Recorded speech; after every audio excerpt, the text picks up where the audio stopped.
Quand mes contemporains me disaient, oui, mais moi, le week-end, j'allais courir au bois de Vincennes avec mon papa, ou je joue au football au parc Monceau avec ma nounou. Et moi, je disais non. Ah bon, tu faisais quoi? T'habitais où? T'habitais dans une autre ville, en province? Je dis non, non, non. Nous, on allait tirer sur les phacochères avec des lance-pierres. Ah bon, les phacochères, c'est quoi? Ben, ce sont des sangliers sauvages en Afrique. Qu'est-ce que tu foutais là-bas? Et alors, je m'apercevais au fur et à mesure que je racontais ces histoires-là, toutes ces dernières années, ces 30 dernières années, même au-delà, que c'est pas tout à fait comme mes petits camarades de ma génération.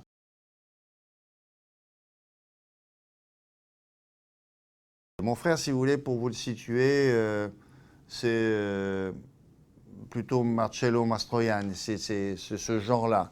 Donc c'est un beau brun séduisant, assez mystérieux. Moi, c'est plutôt Danny Kaye. Danny Kaye, c'est pour ceux les plus jeunes, c'est voilà, c'est le rigolo un peu rouquin.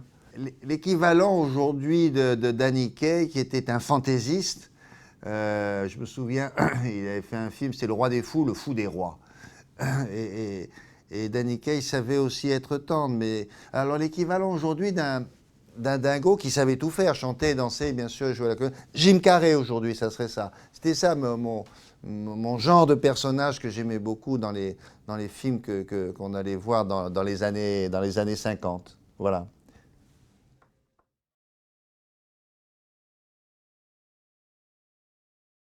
J'avais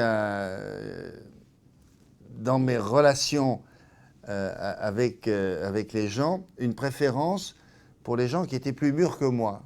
Et même parfois, j'étais copain avec les pères de mes copains. Et parfois avec les mères. Et j'étais fasciné par ces femmes qui avaient 20 ans de plus que moi. Mais c'est quasiment... c'est le blé en herbe, quoi. C'est une fascination réelle. Et quitte à choisir, si on m'avait dit à l'époque, voilà, la mère ou la fille, souvent je préférais la mère. Et puis la décolonisation, mon père m'a pas tout expliqué parce que, d'abord, il considérait, à tort peut-être, que j'étais, il en parlait probablement avec mon frère, mais que moi j'étais trop jeune pour comprendre. Cela dit, je voyais les événements. En Algérie, il n'y avait pas de doute, je comprenais assez bien.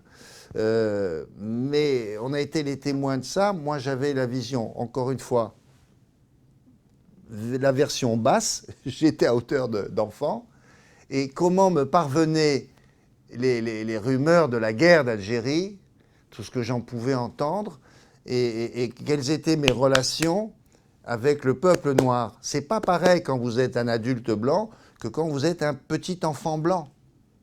Parce qu'ils étaient excessivement tendres avec moi. Très tendres et très protecteurs. Je n'ai pas vu l'Afrique comme des historiens aujourd'hui l'écrivent ou comme des élèves la lisent dans leurs livres. C'était pas pareil, évidemment.